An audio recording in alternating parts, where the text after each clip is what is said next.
All right, guys, let's take a look at Chapter 7 really quickly. Chapter 7 covers long-term assets. It gets into PP&E, intangible assets, tangible assets, trademarks, goodwill, all these type of things that you'll find in the balance sheet. So let's just talk about some of the concepts that introduced at the beginning. Uh, One big thing is asset acquisition cost.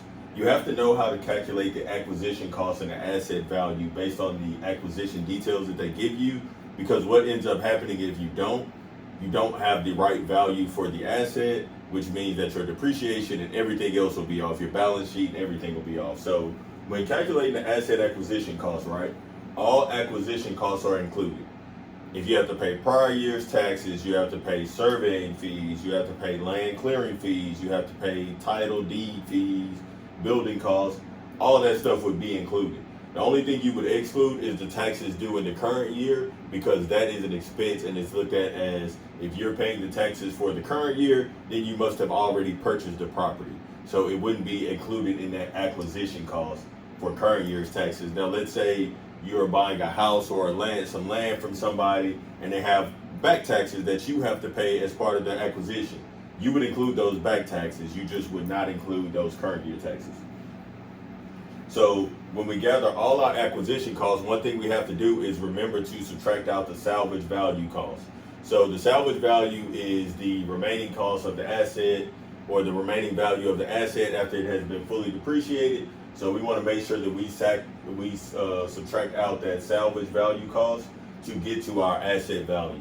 It's an illustration in the book. I want to say it's 7-2 that goes through this.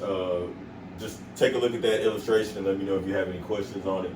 But make sure you know how to calculate the asset value for assets that are tangible or intangible.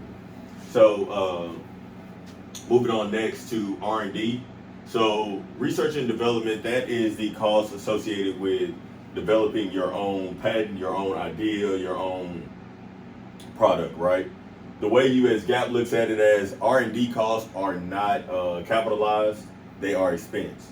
So looking at the illustration they have in 7-6, if you had an asset that you had developed internally, right? And you had done all this research to figure out, how to make it work, then you get it to work, you go ahead and file it. The way US GAAP looks at that is any cash or expenses that you had in developing that would not be added to the asset value.